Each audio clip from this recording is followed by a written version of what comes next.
We have the tech to get food delivered in 15 minutes, but we all have horror stories about buying tickets. The Game Time app gives fans the advantage. Get amazing tickets in just a few taps. Fees are included, so what you see is what you pay. And the Game Time guarantee means authentic tickets at the best price every time. Take the guesswork out of buying tickets to concerts, sports, comedy, and more with Game Time. Download the Game Time app and create an account for $20 off your first purchase. Terms apply. Hey, warmer friendly hello! Welcome to lovely Las Vegas for Coast to Coast Hoops with myself, Greg Hoops Peterson, now part of the VSiN Family Podcast.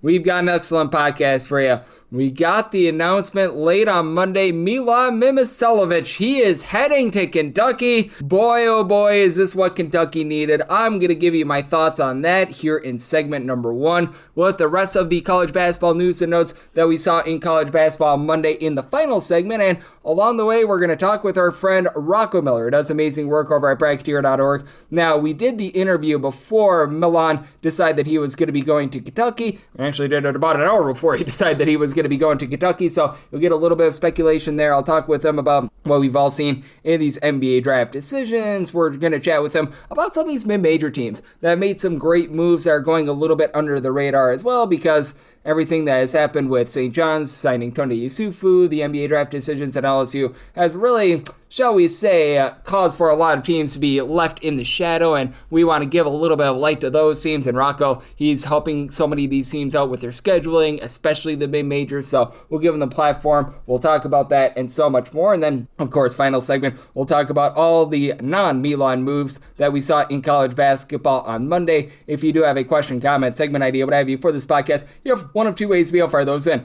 First one is my Twitter/X timeline at gunit_81. Keep in mind, letters the end, they mean does not matter. So as per usual, please do send these into the timeline. The other way is via an Apple Podcast review. If you rate this podcast 5 stars, it's very much appreciated. And then from there, you're able to fire in whatever you'd like to hear on this podcast via that 5-star review. And of course, I do beg with you, I do plead with you, please do send in those Twitter/X questions. That way, we're able to just get a little bit more, shall we say, excitement here in the offseason. I know exactly what you guys are looking for, and we'll have ourselves a fun time here getting stuff for what I think is going to be an amazing college basketball season. And out there in the SEC, it's going to be rambunctious. I've talked a lot on this podcast about how I think that the SEC is trying to be even mightier than they were 2 seasons ago. Certainly Florida, Tennessee going to be towards the top of the conference. Alabama getting back Amari Allen is big, but we've had so many questions about Kentucky. For Kentucky, doing a great job signing role players. Alex Wilkins was a nice scorer over at Furman. Zoom Diallo, solid player over at Washington, but I don't feel like they're really difference makers. Really, your main guy being able to shoot it from 3 is Jerron Morton, and he was like the number 4 scorer for Washington State.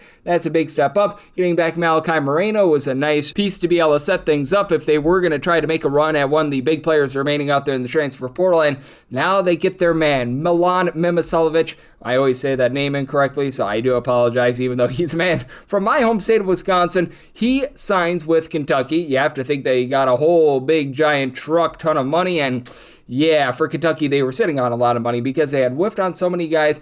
I don't know if they were in on Tunde Yusufu or not. I don't know if that would have been the world's greatest fit, but they certainly needed a creator. They needed sort of that wing scorer. At 6'8", Milan last season shot 48.7% from three-point range, was a part of an Iowa State team that was a top 10 team nationally in terms of points allowed on a per-possession basis, so he plays defense. Massive for Kentucky. Now for Kentucky, are they going to be quite as highly ranked as Florida coming into the season? I think even the most irrational Big Blue Nation fans would probably say no, and if you do think that Kentucky is going to be on par with Florida, I don't know what to tell you there, but this is absolutely seismic because I thought Kentucky was really going to be falling down the board in terms of all these other teams out there in the SEC. Being able to get a guy like a Milan certainly puts them over a lot of teams that I thought that maybe they were going to be jockeying with. Like, I think that they're going to be right there with Vanderbilt for this upcoming season. I thought that they were maybe even on par with a team like Texas A&M. They certainly shoot up past them. With Georgia, I think that they certainly go past them. I think that they're above Auburn now right now. Like for Kentucky, I thought that they were going to be probably like a bottom 5, bottom 6 team in this conference. Now they're back in the upper half of the SEC, in my opinion.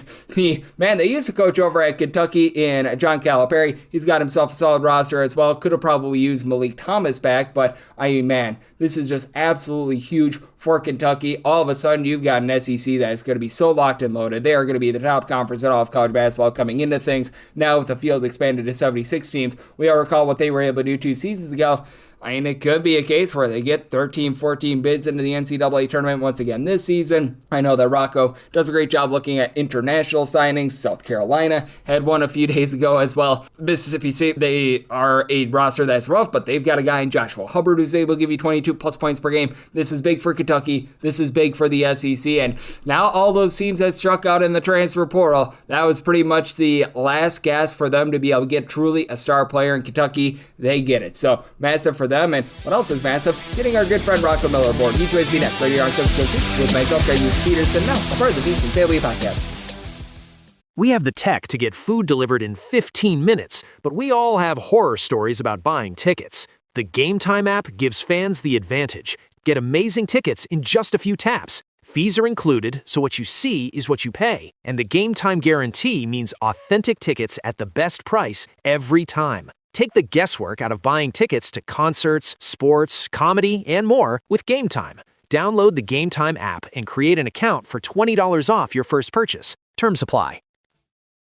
Inside Edge this college basketball season? Well, VSiN experts use CBB Analytics, the most comprehensive college basketball analytics platform in the world. See injury impact, on and off data, clutch time performance metrics, first versus second half splits, and so much more. Utilize the promo code of VSiN, that is VSIN, to get $30 off and find your betting edge over at cbbanalytics.com. That is cbbanalytics, all one word.com. For anyone that is new to VSiN, well, I wish you a friendly hello. This is an attention to anyone that is new to VSiN because you're able to get some free stuff with our daily newsletter. It's a great way to catch up on everything that's happening in the sports betting world. It's delivered straight to your inbox every single morning. VSiN's newsletter offers picks, data, strategies for the day's betting menu, and so much more. Sign up for free today over at VSiN.com/newsletter. That's VSIN.com/newsletter, and start receiving your free newsletter tomorrow morning. That is VSIN.com/newsletter. Stay ahead of the game and bet smarter with VSiN.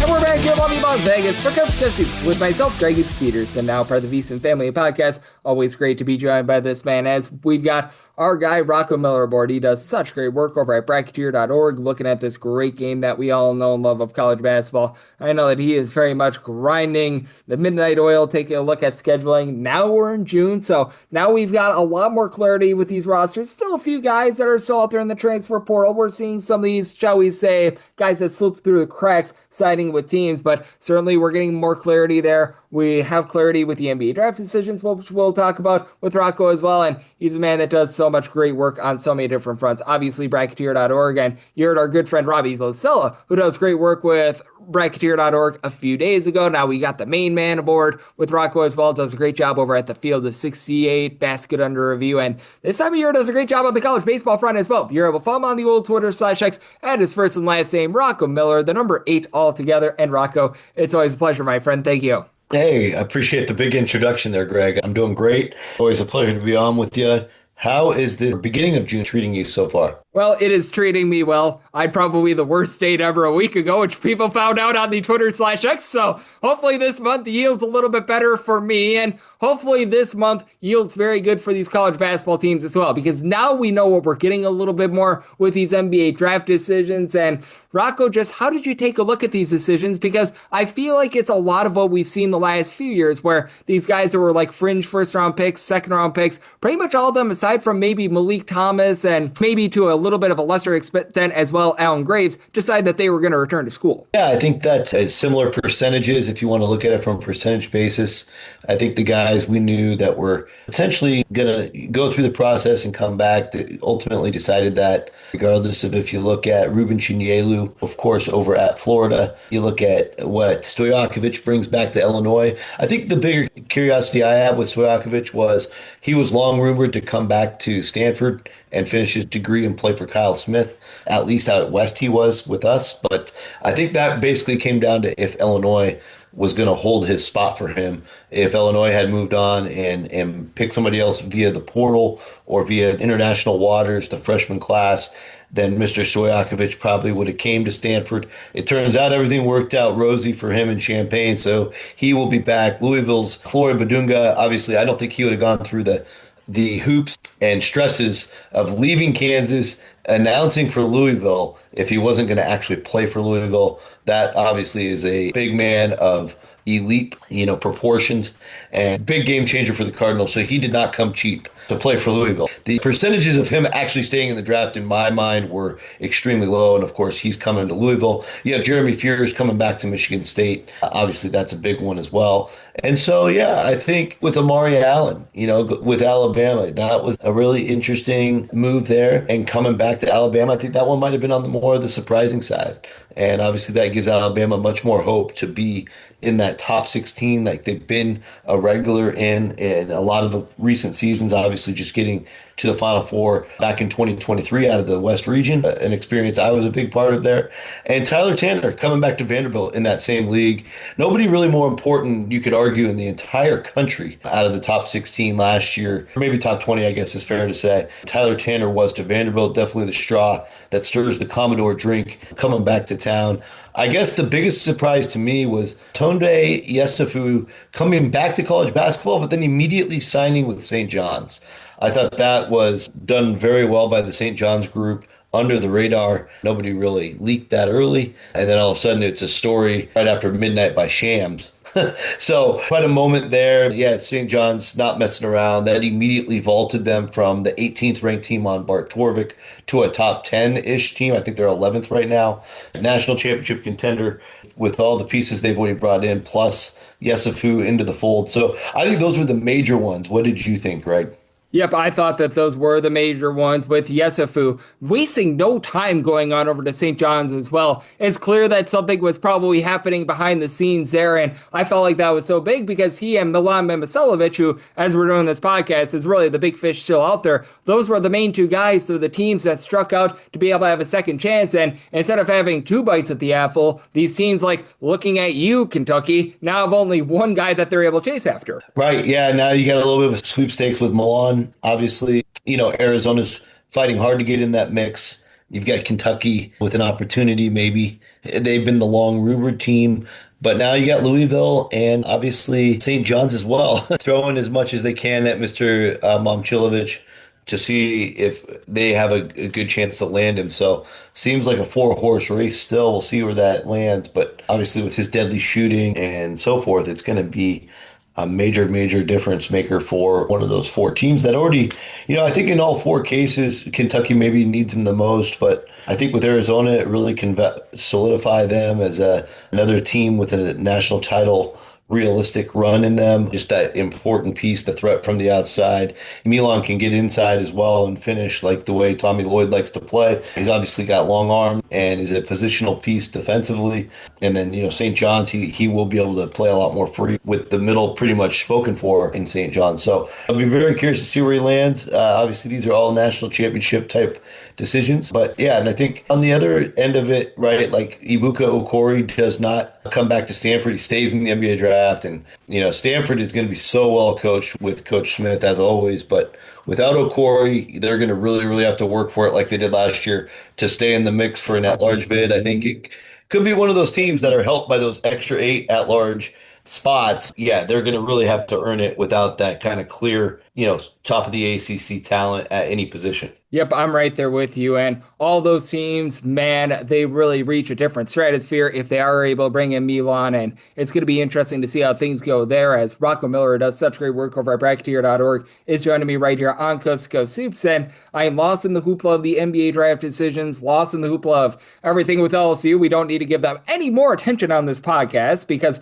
we want to see what we're actually going to get with regards to that roster. Have there been a few teams that you feel like have made some great moves over the last few weeks? Because I feel like there's a lot of guys that were competing out there in the Mountain West last season that moved over the last few days. I feel like there have been a lot of mid-major teams as well in the month of May that made some great moves that really nobody's talking about.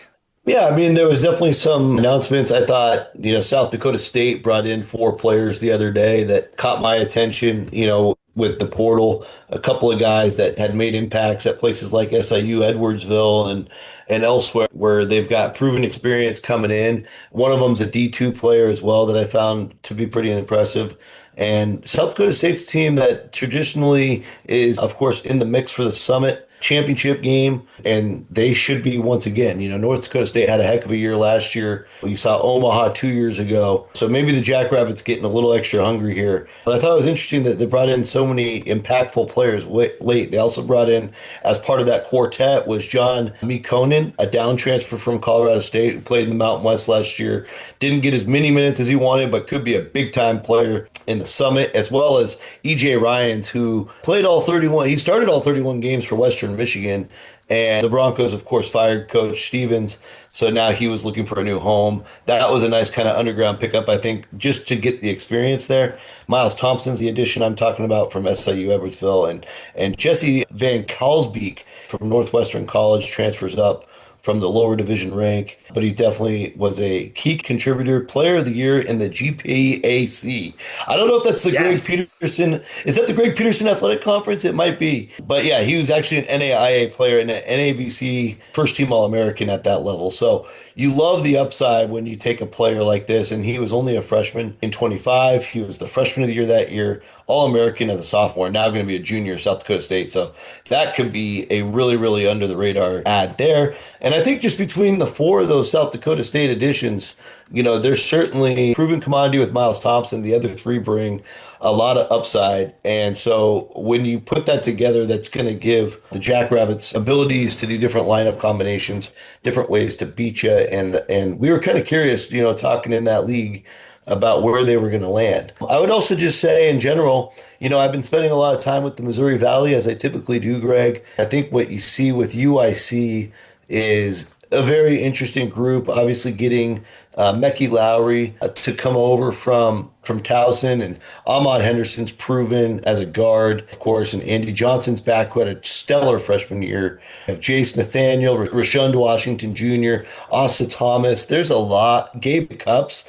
I mean, there is a lot of intrigue on this team, and they bring in a really talented freshman in Dikembe Shaw that they're excited about. Not sure if he'll be able to crack the starting lineup, but they definitely are going to depend on Mr. Shaw from what I'm told. So this UIC team is interestingly coming in as the preseason favorite to win the Valley, which is saying a lot when you see that Illinois State brought back their top two, and Johnny Kinzinger and Chase Walker. They went the retention route. After meeting with Illinois State, that the key with the Redbirds is they got their top three or so guys back, but everybody else is going to be new. So it will be a work in progress there. I think Belmont, under new head coach Evan Brads, I don't think the apple or the acorn, whichever metaphor you like better, will fall too far from the Bruin tree, because Jack Smiley is a really talented freshman from last year. Deadly shooter. He's only going to get stronger and more confident as a sophomore. He was a heralded recruit out of Valparaiso, of all places, and that was a big story when I did the Belmont Valparaiso game last year. But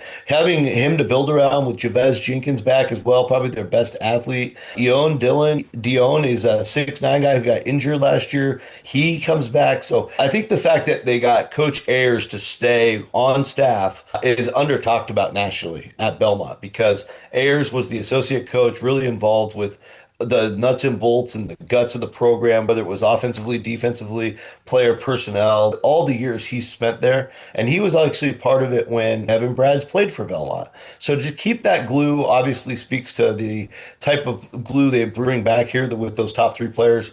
And I think they've added some pretty good freshmen with Ethan Sage and Charlie Gersmel. They've talked a lot about him, as those two players in particular. And so I think Belmont could surprise a lot of people this year. Yep, I think so as well. And with Belmont, obviously losing a guy like a Tyler Lundblade, that's going to be a little bit rough. You go through a coaching regime change, but I feel like they've been able to do a great job in terms of building themselves up. And I feel like there are just a lot of schools out there in the Midwest that have been able to do a great job this offseason. I'm so glad that you highlighted Belmont there, because I like what they're doing. But here's another team that I want to get your thoughts on, because out there in the MAC, they obviously had the Renaissance. They were able to get two teams into the NCAA tournament. But I look at this Western Western Michigan team, bringing in Khalil Fennell, who had so much great success over at UT Rio Grande Valley, a school that had really been off the map. And obviously now UT Rio Grande Valley spouts a little bit more when they brought in Fennell. And I think that's a team that has a lot of upside that I feel like nobody's talking about right now. Yeah, well, I think the long-term vision in Kalamazoo is clear as day. The city itself has had a major turnaround in the last couple of years. I know it's the home for like the Pfizer headquarters and a couple other big companies, and some of that economy that's growing there in Kalamazoo is finally Some great Michigan breweries too. There you go. Yes. We're gonna have to get you out to a Broncos game next year. Yes. I think that's what it comes I'd down love that. to. Yes, let's do that. Maybe I'll meet you out there, Greg. Yes. I think so much of what's going on with that local economy making a comeback, kind of like how Detroit made a comeback as a city about 10 years ago, starting to finally get some of that in Kalamazoo. That's coming back to the city as well as the university and what they're able to invest in their sports. All the directional Michigan schools, not just Western, have been in a big drought in terms of even qualifying or scratching and clawing just to try to qualify for the MAC tournament, which is a top 8 or go home situation every year. And you see the investment by paying Mr. Fennell, who was a really hot commodity on the coaching carousel, lands at Western Michigan, gets paid pretty well, and they did pretty well with this roster, bringing in 9 transfers. And they brought in a very interesting German, I think he's half German, half Latvian. Is that Jonas Junman, 6'11", international player. We'll see what he can do over here. But he alone was a nice pickup from the international seas. Even if they don't get a lot out of Giannis, they will have some proven players. With Rob Lee Jr., arguably Lamar's best player last year, 16 points a game. Jalen Washington, a little spark plug bugaboo, 10 a game and 4 assists a game at UTRGV, knows how to run Fennell's offense with Julian Gomez. So you plug in 2 guys right there in the backcourt that can run that same Vaquero system, and you add in Augustinus Kua de Lewis from Colorado State, played a little bit there, and obviously coming down the league, and Tanner Ahurst, he was a double-figure scorer at Southern Utah. I think he was a little overlooked. Southern Utah's a team that got better as the year went on, and he's an old senior. So is Isaac Finlinson from Hawaii. Averaged about 23 minutes a game for Hawaii. Adam Harikow from Wyoming was close to 20 minutes. And USC Upstate's Mason Bendinger was maybe their best player. And so you look at all those guys from Theo DeLewis all the way through the rest of the list I just listed. That's 5 old players, 5 seniors. And they added a D2 player from Clayton College in Ramir Draper, who also averaged 12 and a half at that level. So a lot of old players ready to win now. Arguably a team that could crack the top 3 or 4 in the MAC. Yep, I'm right there with you. I think that the MAC is having a little bit of a renaissance. Last year was so good for them, and I hope that they can build off of it. And absolutely, get me out to the great state of Michigan. Have me try out all those great breweries out there. Old Nation is a good one. Obviously, you've got Founders, Bells that have become more national. So we are all for it, as we've got Rocco Miller, does such great work over at Bracketeer.org, joining me on Coast to Coast Hoops. And as you know, Rocco, there's still a few guys out there in the transfer portal, but much of the roster building has been done. You're helping out a lot of teams with regards to their scheduling, but there are some teams with unfinished business. We went through a few, Kentucky, Arizona. It feels like they could use a guy or two. How do you take a look at things right now? Because we know that there's been a lot of hubbub with what LSU did over the last few weeks in terms of international guys, and I feel like this has really been the avenue for some of these teams to be able to complete their rosters. And I would think until the NCAA perhaps passes a little bit of ruling with regards to what may be happening with these international guys, it could be a way for some of these teams to be able to get things all fortified here in the summer. Yeah, no doubt. I mean, I think you look at, Mustafa Tiam, like we'll see where he ends up. There's still quite a few guys that could land somewhere. Now, there's a reason why they're still out there as well. I think it's important to remember that. And so we'll see who picks up who and why. Obviously, the international guys are flying off the shelf. The kid that South Carolina just got, he's not even a kid. He's 23 years old, played for Team Argentina. I think it's Juan Fernandez. Do I have that right?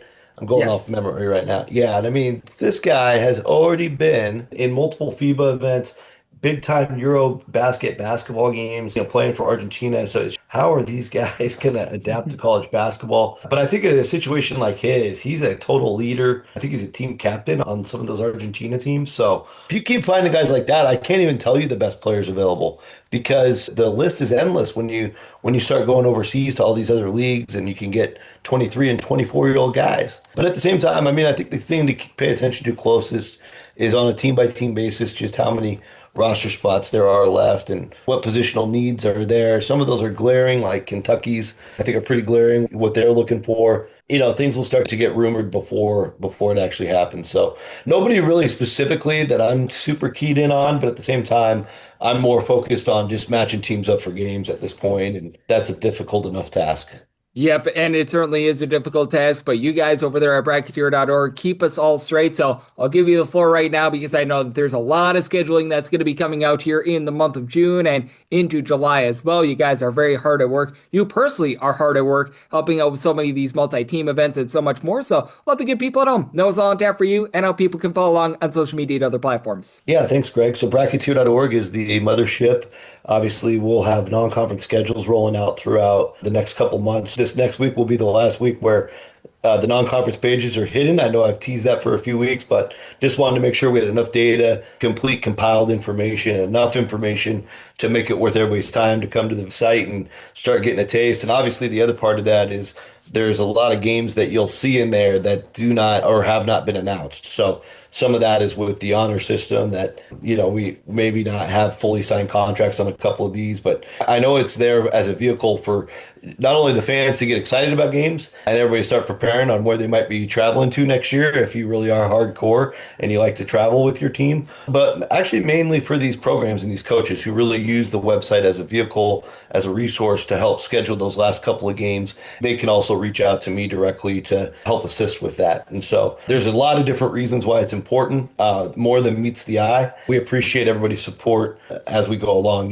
whether it's the writing, the non-conference schedules. Obviously, we'll do bracketology in October. That's going to be kind of chaotic with 76 teams, but we have to roll with the punches, Greg. If you feel inclined and want to continue supporting our work, we appreciate that. There's a support button right there at bracketeer.org. You can find it in the top right corner, no matter which page you're looking at, and we'll continue to crank out content that is valuable and unique and different. And then also at Basket Under Review, still contributing there with Truly Donovan. Probably have a couple more coaching interviews coming up. Last month, of course, interviewed Commissioner of the Big Sky and NCAA Selection Committee member Tom Wischersill on the expansion to 76, the state of the Big Sky. If you're a Big Sky fan, definitely go back and watch that.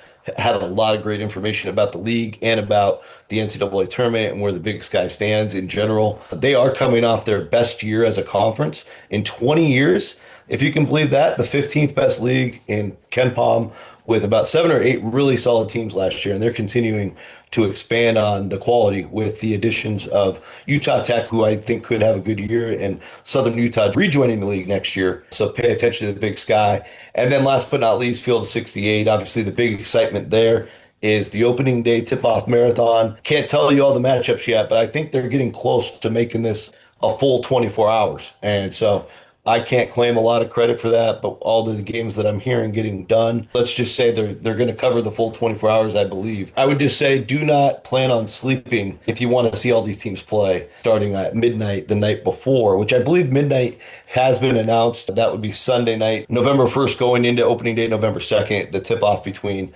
Liberty and High Point, which I believe is public. Absolutely. I do not plan on sleeping ever, so I will certainly be awake for that. I know that you, Rocco, will be as well. We'll be all gassed up for all 24 hours of that. We'll be gassed up for all of these games, and in the meantime, Rocco's putting in the work so that way we get these great games, and every single time he joins me, he lends such great insight. So big thanks to Rocco for joining me on Coast to Coast Hoops, now part of the Beast and Family podcast, and up next, let's give you guys a recap of the news and notes we saw in college basketball on Monday.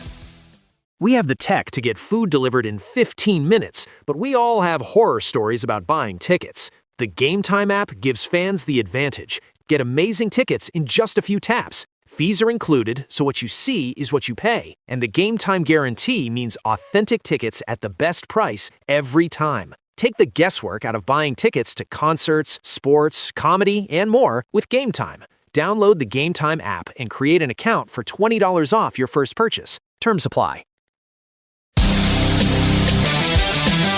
And we're back here in lovely Las Vegas for Coast to Coast Hoops with myself, Greg Peters, and now part of the VSiN Family Podcast. Big thanks once again to our guy, Rocco Miller, who does such great work over at Bracketeer.org. looking at this great game that we all know and love of college basketball. Every single time he joins me, he lends such great insights. Did so once again today. So a big thanks to Rocco for joining me in the last segment. Now it is that time of the podcast. I give you a recap of the news and notes we saw in college basketball over the last 24 hours. Obviously, the reason why we did not address the Milan to Kentucky signing with Rocco is because we did not know it at the time that we were interviewing him, and that is by far the biggest piece of news that we saw in college basketball on Monday, and that was one of the biggest transfers in all of college basketball for the entirety of the offseason. But UConn has done themselves a really nice job in terms of rebuilding here in the offseason, and they pick up another man, an international man of mystery who should be able to lend a little bit of hype as Elmar Dasovic. Hopefully I got that correct. He was over at Arkansas, really saw no playing time whatsoever, but a true 7-footer. He played a little bit for some professional teams out there in Bosnia and Herzegovina. He gives them a little bit of depth down low. Now, we do know that Solo Ball is going to be out for the season, but they bring back a lot of that roster from a season ago. They bring in Nicolas Kamina from Duke. He's going to be able to give the team nice versatility. Najai Hines is going to be solid down low. Niles Malchowski out there in the backcourt. And I just look at this UConn roster in general, and I am very, very impressed. I think that they're going to be right back up there at the top of the Big East. Now, certainly I don't think that they're quite Florida, they're quite Duke in terms of their roster, but this is just another depth piece. I don't think that Fasic, hopefully you got that correct, is a guy that's going to be seeing a ton of playing time right away, but still, very good ad for them. You've got Besson Reiber. He last season was over at Fresno State, and he was able to average about 4.5 points per game, was a relatively okay facilitator when he got an opportunity, 1.5 assists per game, shot 35% from three-point range, guy that comes over from France. He has decided that he is heading on over to Niagara, and for Niagara, last few seasons in general just have been really rough. For Niagara, the biggest crux of their issues has been the fact that they have just had absolutely no rebounding whatsoever, and it feels like Greg Pauls has done a good job in terms of being able to beef up the backcourt. You've got a 6'8" gentleman in Vukancic Tordovic, who comes over from Green Bay. He should be able to help out down low. 6'6" Tay Blackshear, he should be able to help out this roster as well. Now you bring in a guy that has a bit of his versatility, is going to be able to dole out the ball like 6'2", 6'3", because they also bring in Logan Woods, 6'5", a little bit of a combo player from Wright State. Niagara looking much better than a season ago. They're still probably going to be towards the bottom half of the Metro Atlantic. I feel like with Greg Pauls, he's just trying to do more with less at this point, but this is a solid ad for them, and feels like Niagara getting closer and closer to respectability. This is a good one for UNLV. Sebastian Mack. It's the return of the Mack. He was playing for Missouri last season, limited to 18 games due to injury for Mack. I feel like he's got a lot of upside here, a former top 100 recruit. He's actually a guy that went to high school out in Nevada for Durango and Coronado. Those are two places that I live very, very close to. He had his best season when he was over at UCLA. Keep in mind, when he was a freshman over at UCLA, 12 points per game. Now, he's never been a great three-point shooter at about 29% three-point shooting, so he's going to need to work on that, but UNLV, they're getting in there a nice player in general, and for UNLV, it's a bunch that under Josh Pastner, they've really never been a team that's really emphasized three-point shooting. I feel like none of Josh Pastner's teams ever really have, and for UNLV, I think that they've made some nice moves here in the offseason. Allen Breed just couldn't get out there on the floor the last few seasons. He's got a lot of upside, began his career over at Providence. Bringing in Tyler Harris, I think it's just tremendous. He just was limited with his playing time over at Vanderbilt last season. Cam Miles is coming over from Florida State. MJ Thomas was that top rebounder over at New Orleans last season. Dontez Williams was a 14-plus point per game scorer over at Lindenwood. Terrence Bilford Tough coming over from Tulsa. Lots of good players on this roster. I don't know how they're going to all fit together. They're still probably going to be a little bit weak on the post because Jeremy Fomina, who comes over from Central Florida, he's really like the lone guy that they brought in that's above 6'7", but I really think that UNLV going to have a lot of firepower in the backcourt, and they're going to be a very fun team to watch.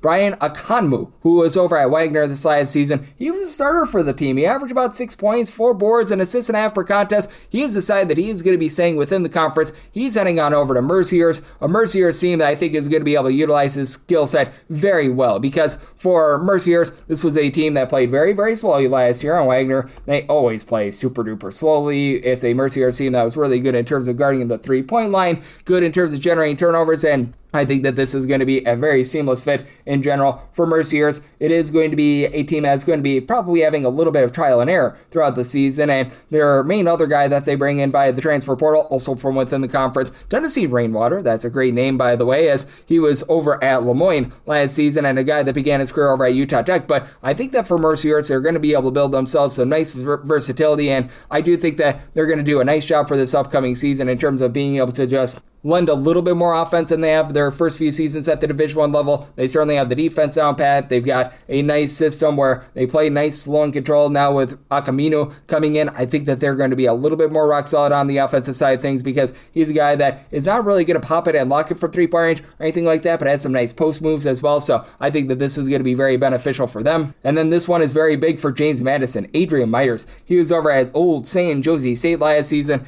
He was one of the few guys that was actually able to give you some good, solid production. He was averaging 11 points per game from three-point range, shot about 37.5% from three-point range. Man that began his career over at Mississippi State. He lands over at James Madison at 6'6". He's going to be able to lend really good versatility. And for James Madison, when they've been at peak form, and that's the Preston Spradlin system in general, going all the way back to his time when he was over at Morehead State, it's always been based around really good defense. And I do think that he's going to be able to lend a little bit more than what we saw over at San Jose State, because San Jose State was just absolutely brutal with regards to their defense, but I think that was more a matter of circumstance rather than anything else. And James Madison has done a nice job really being able to just revamp this system. Daniel Johnson, Jacob Hogreth, these are a pair of guys that stand 6'6" to 6'8" that aren't going to really pop it from three, but they're going to be much better on the glass than what the team did 8 seasons ago. KJ Wyndham, Garrett Sandra, they come in from the power conference level. You've got a guy in Kayvon Riley who really missed all of last season due to injury, but he's a guy that's able to bomb it from three. Gage Lattimore has good active hands coming over from NC Central, and that was big for James Madison as well, because last year they were just not